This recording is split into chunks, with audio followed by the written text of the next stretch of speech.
Welcome to this short film of Christmas Explained.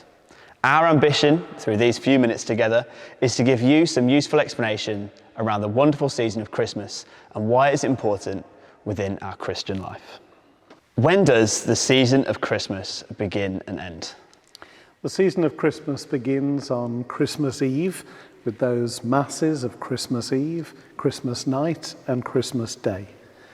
But the season of Christmas goes right through to the feast of the baptism of the Lord, which is usually in mid-January. So I think the season is probably longer than most people think. Yeah. Why do you think we forget about Christmas as soon as Jesus is born? We tend to do the same after the resurrection at Easter, don't we? It's hard to know why we do 40 days of penance in Lent better than the 50 days of joy at Easter to Pentecost. But there is a richness to the season of Christmas that gives meaning to our life of faith, feasts, characters, and even the beginning of a new calendar year falls within the season of Christmas. So what is the shape of the Christmas season? Christmas, the Nativity of the Lord, is followed by a series of feast days which have a variety of origins. The Sunday after Christmas is usually kept as the feast of the Holy Family of Nazareth, Jesus, Mary, and Joseph. But there's a series of feasts, and we're going to look at them because they're quite fascinating. So the 26th of December, we know it as St. Stephen's Day, but it's traditionally called Boxing Day. The 27th of December is the feast of St. John the Evangelist, an apostle of Jesus. The 28th of December is the Feast of the Holy Innocents. And the 29th of December is the feast of St. Thomas of Canterbury, St. Thomas Becket.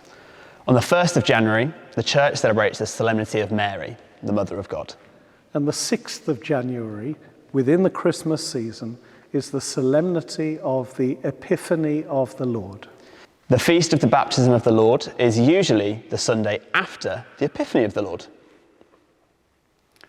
So let's go back to those days and give a little bit more background. The 26th of December, St. Stephen's Day. St. Stephen is the first martyr. He was a deacon and he is the patron saint of altar servers. His martyrdom in the presence of Saul, who became St. Paul, is given in the Acts of the Apostles. The 27th of December is the feast of St. John the Evangelist and the Apostle of Jesus. This feast is connected with the importance of St. John's Gospel for our understanding of the Incarnation, the Word of God becoming flesh in the earthly life of Jesus Christ. On Christmas morning, the Gospel, which the Church proclaims, is always from the first chapter of St. John's Gospel. In the beginning was the Word, and the Word was with God, and the Word was God. If anything at all can remind us of the bigger picture of the Christmas season, it is looking not only at the crib scene of Bethlehem, but really broadening it out to think about the incarnation, that amazement of the majesty of God choosing to be born among us as a human being. The 28th of December is the Feast of the Holy Innocents. This is closely connected with Jesus' own birth and commemorates the brutal death of the male children of the families around Bethlehem at the time of Jesus' birth to satisfy the jealousy of King Herod. The 29th of December is the feast of St. Thomas of Canterbury, or St. Thomas Becket. This day might not seem to have much to do with Christmas, but it's the anniversary of the day in 1170 when Thomas of Canterbury was martyred in Canterbury Cathedral. So the Church celebrates this series of feasts which are rich in meaning and deep in faith, but sometimes not so obviously in keeping with the upbeat mood that people might expect at Christmas. On the 1st of January, the Church celebrates the Solemnity of Mary, the Mother of God. This is a day where people often wish to seek God's blessing and help on the year ahead, and to do so through the intercession of Mary, the Mother of God and Mother of the Church. The 6th of January, then, is the solemnity of the Epiphany of the Lord. This is a feast that speaks of the visit of the Magi, or wise men, to the infant Jesus at Bethlehem.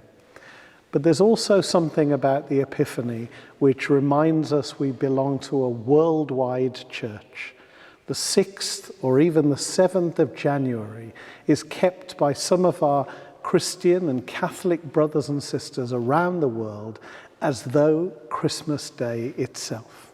So this year, as Jesus is born at Bethlehem, and as we have time for family and time off work in many cases, let us continue to keep this season well and not let it slip by.